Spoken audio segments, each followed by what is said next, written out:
Yun, good morning mga kadads. Ako kanina pa ako gising. Bantay ako kay babing mabait namin. And so, kagigising lang nila. And ito ako ngayon. Makain ako ng gawa ni Mrs. na pan-diet, no? Yung paggising mo sa umaga, kailangan walang laman yung tiyan mo para effective siya. Kung tawagin ngayon na yung natitrending daw, no, na overnight oats, no? Ayan. Naubos ko na eh. Puno kasi yan. Bali, nakain ko na rin yung isang garapon. Ito pala dapat yun sa akin. Ginawa niya ako. Tinabihan niya na ako. Kaso, ang kinain ko isang garapon.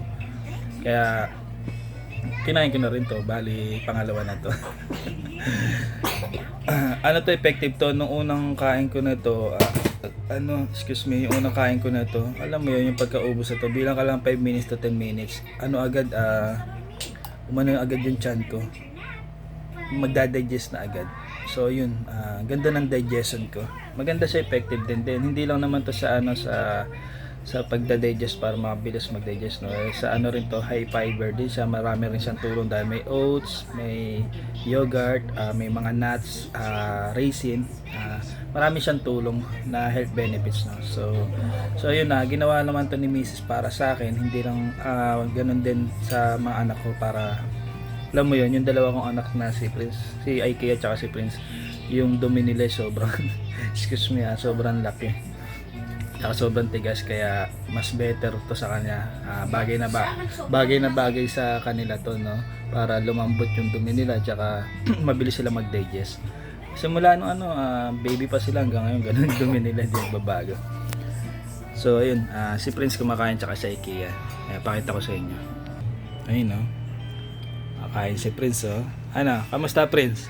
Sarap? Ayos. May pa yung ilong mo, oh. Alauna na ba? Tingnan nga natin kung alauna na. Alauna na, kaya pala may 1 sa ilong mo. Alauna na nga. Saktong-sakto, Prince. Hi, baby! Hi! Hi! Pakita ka na smiling face mo, nak. Pakita ka na masiyahing face niyan. Psst. Hello, Brielle. Say good morning sa kanila. Good morning pa ba? Good afternoon na, baby girl. Opo.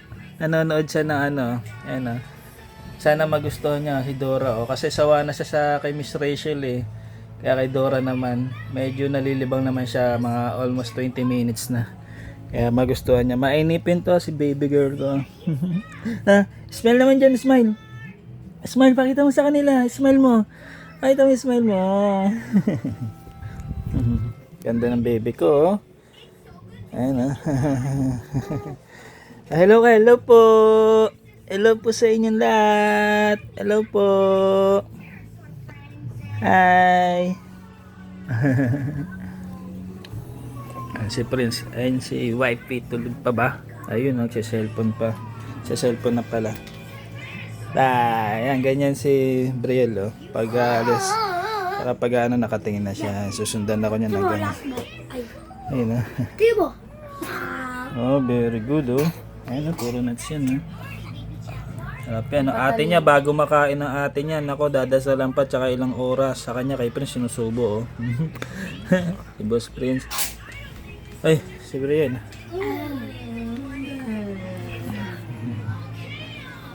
Ang kalat pa ng kwarto. Si Boss Prince, isang kutsara kung sumubo ate niya, tipid. Bago maubos yan. Tignan natin sa Ikea naman. Kanina ko pa binigay kay Ikea to. Kanina pa rin pala gising sa Ikea. Nauna pa yata sa akin gumising yun. Buti hindi pa siya kumakain. Maganda kasi to mga kadads na wala pa laman yung tiyan nyo. Gulo pa na higaan na Ikea. Tignan natin sa CCTV. Ayun siya, oh. Diba? Bago maubos, bago makain, ilang oras, ilang minuto. So babayin natin para makain yan, no? Para babayin natin sa Ikea, kasi hindi ito mauubos hanggat di mo siya pinapansin, no? Maganda to pag hanggat walang laman yung tiyan mo, para yung absorbing niya maganda, absorb, no. So yung babayin natin sa Ikea. Hello, Rainbow. Psst. Aba. Ano, lalabas ka? Ha? Lalabas yan? Lalabas. Ayan, medyo makalat yung terrace namin. Diyan sila. Diyan lang sila. Dami sinampay, oh. Grabe yung init, oh. Init ng singaw. Ayun, ganda ng panahon. Basta mainit, maganda panahon. Ganda rin ng mga bubong. Colored rainbow. Ay, shadow. Ayan, so may mga ano dyan, may mga big bone na tawag dito, ang tawag sa kanila. Mga Persian na big bone na lalaki. Comment lang kayo dito. Palahian natin tong dalawa. Yan muna kayo. Kainin mo yan, Prince. Maubos na natin. Tingnan natin sa IKEA.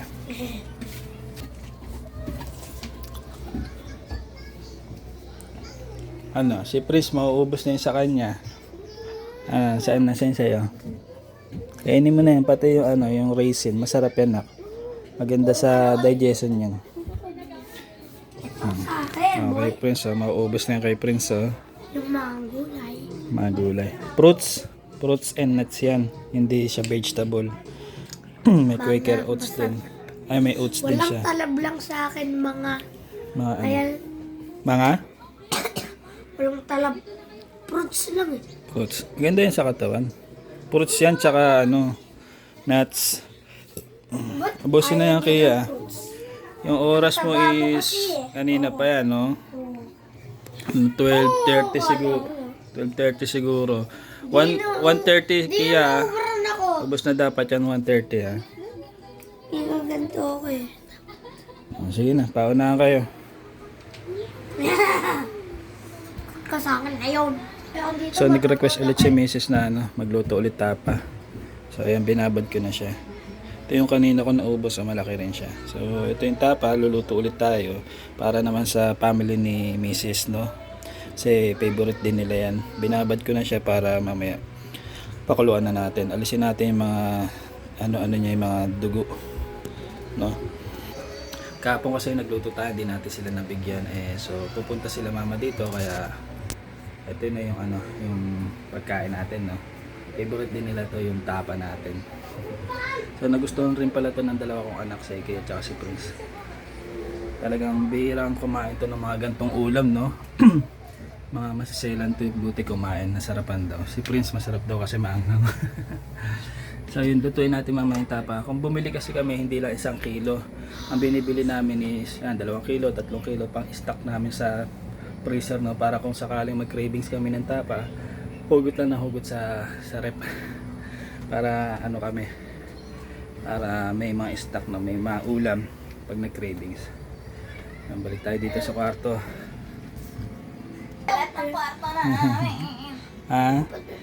Nuts yan, nak, tsaka mango. Hi, Brielle. Ang tigas ng das. Siyempre, may ngipin ka naman, nak eh. Yung sa gilid. Dahan-dahan lang. Mas maganda yan. Pampatalino yan yung mga nuts. Meron pa nga dito eh. Ikaw, na, kakain ka rin yan, ha? Kakain ka rin yan paglaki mo, ha? Para healthy ka, vegetable, fruits. Ay lang kakainin mo. Kung kumain ka ng mga karne is magandang karne. Mga beef, steak, chicken, puro chicken. O, steam na chicken. Pwede. So yun na, maglilinis lang kami ng kwarto ngayon. Din hintayin namin si Mama Del, no? Kasi nakiusap kami na bantayan muna niya si Brielle. Mapaiwan muna namin mga bata sa kanya, no? Then punta kami ng SM, maghahanap kami ng treadmill kasi tawag dito, hassle din, medyo hassle yung paglalabas namin kasi malayo yung pinagdadagingan namin ng mga bata, no? Minsan tawag dito, may tirang rin, ayun, tamarin ka kasi lalabas ka 10 oras ng gabi, tapos delikado, may mga tricycle. Tapos may mga Napagpasyahan namin na bumili lang ng treadmill, no? Yung sakto lang, Ano naman talaga kung may tiyaga ka magagawa mo yun eh. Kahit di ka gumastos, magagawa mo mga jogging, exercise. Pero yun nga, kawawa na may mga bata. Baka mamaya, one day is mahagip na mga sasakyan. Delikado rin. Kaya, tawag dito. Tingin tayo sa mall ng treadmill. Hanap tayo. Kaya wait lang namin si Mama Del para bantayan si Baby Brain. Ay, magninebo siya ngayon. Kasi yung sipon niya pumunta na sa ubo. Kaya may ubo siya. Kawawa naman kung di natin magagamot. Di na namin siya, di pa namin siya dinadala sa pedya. Pero, naman, pag dinala namin, ang sasabihin na, never na. Kasi baby pa naman, wala pang gamot masyadong iinumin yan eh. Dysodrine yan. Dysodrine, cetirizine lang papainom yan. Then, inebo lang na inebo. Yun ang gagawin. So yun, kahit pa paano pina-first aid na namin, inunahan na namin ng nebo, no? Then, focus na lang talaga sa kanya sa pagbabantay. Ayan, na hindi matuyuan. Ito na ko, sa gilid do baka tumulo. Sarap. Ayun, babay na tayo. Kita kits mamaya.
Hindi mo nakita.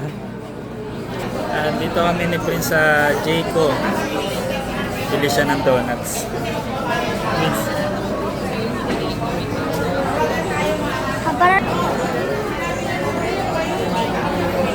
Pogi.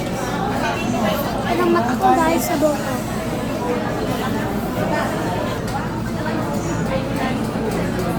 Si Mami.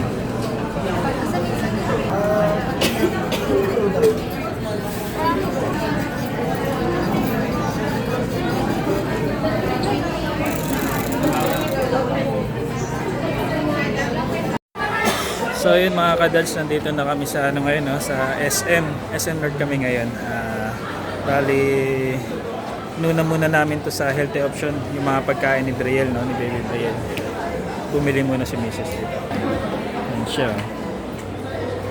Healthy option muna siya. Yan si Prince kulit. Prince, tara dito Prince. Punta kami dito sa JB Sports. Dito ko nakita yung Reebok na na treadmill na natipuhan ko. Brand niya Reebok, no. So tingnan natin. Videoan natin yung niya, itsura niya. Maganda rin siya. Dalawa silang pinagpipilian ko yung sa online, yung PF Pro 8. Yan, tsaka itong Reebok. So masakit sa ulo talaga pag mamimili ka talaga, no? Hindi mo alam kung ano talaga yung best quality talaga. So ano na lang talaga yung mapusuan natin. So, tignan natin. Video ko lang, Ito yung Adidas. Kita niyo itong bola? Ito magkano ito is Reebok. 4 HP sa. Kahit lang, biyuan mo na ako. Ito yung 3 HP pero Adidas. Ano?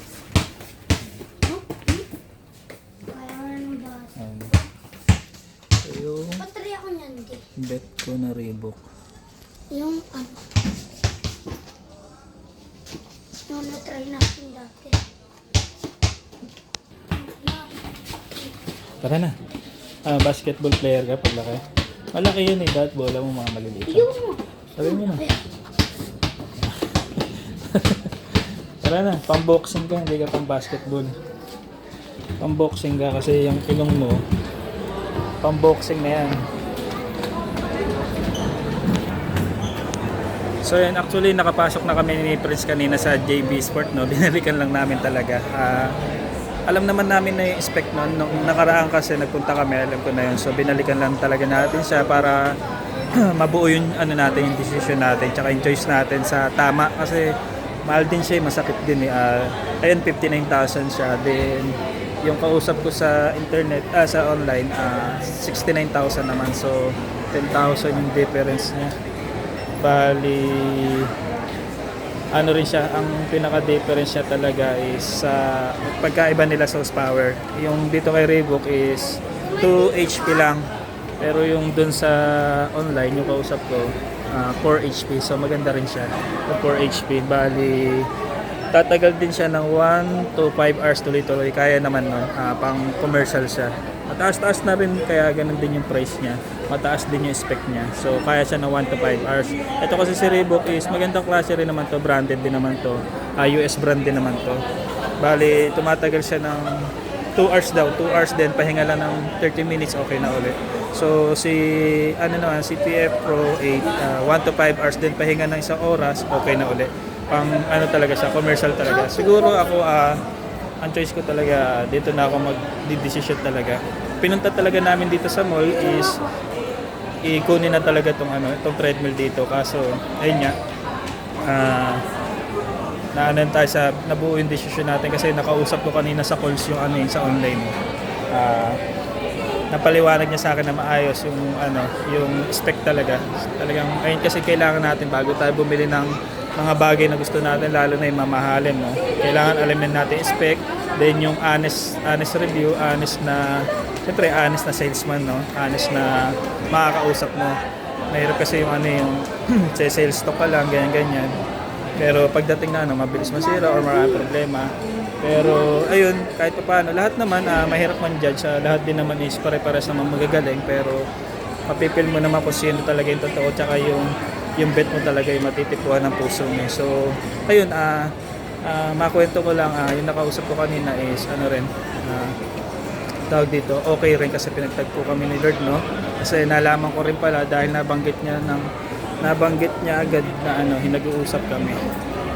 So, yun, tawag dito, nabanggit niya habang nag-uusap kami, bigla siyang nakabanggit na yung owner ng ang pinagtatrabaho niya is nagka-church niya. So, pag sinabing ka-church, understood na papasok agad sa isip mo is mga Christian, no? Kaya nagkwento muna siya, hindi muna natin tinanong kung ano siya. Sa uli na natin tinanong, tinanong natin, inabanggit niya na church is ano ba siya, is Christian. Yes, tama, Christian din siya.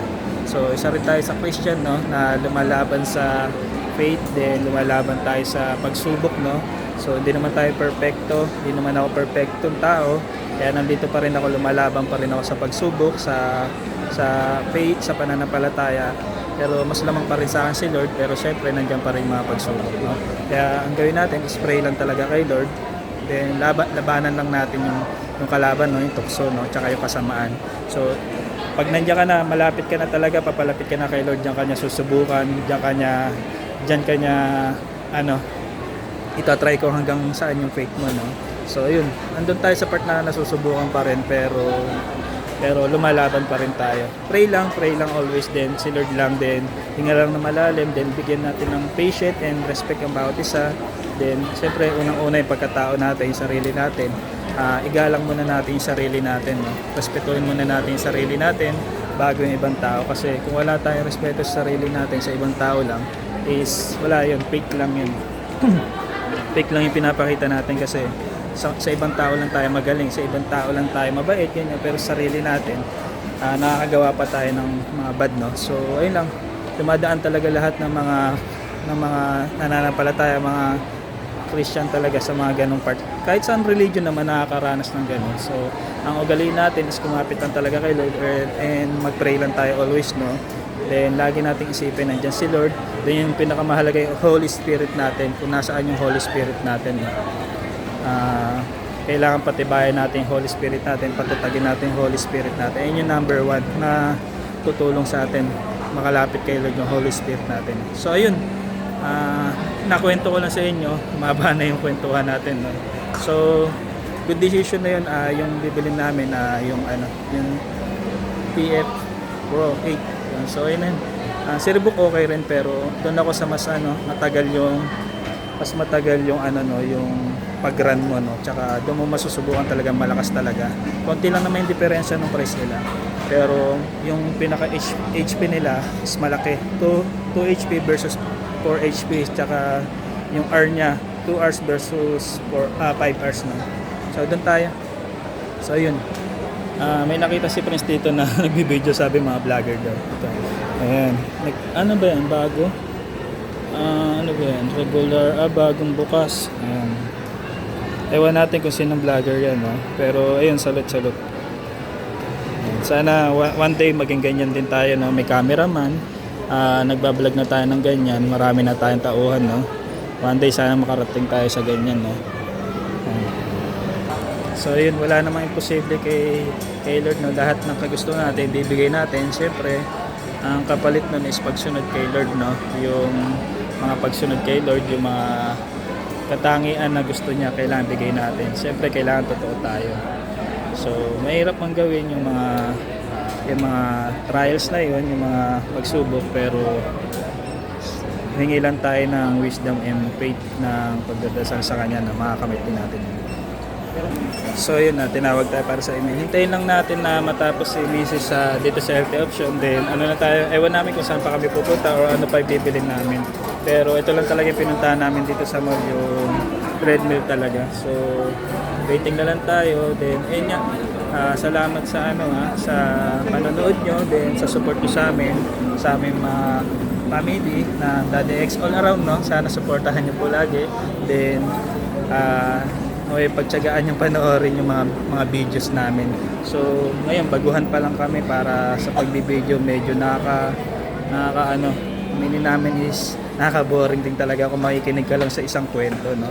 Pero sana minsan yung pagkukwento namin, pag-share namin is may maitulong kami sa iba, no, at may mai-share din kami maayos sa inyo. So next time gagandahan natin yung natin pag-vlog natin, hindi lang puro kwento. Lagyan natin ng twist na katulad ng ibang vlogger, no? So kaya gagawa rin tayo ng mga ganun. Tanggalin lang natin yung yung shy type natin, tsaka lakasan lang natin loob natin, no? So ayun na, ingat sa lahat, and sa mga papunta pa uwi ng kanilang bahay, ingat sa lahat. Then pray lagi, always pray, and keep safe. God bless. Daddy X all around. Thank you.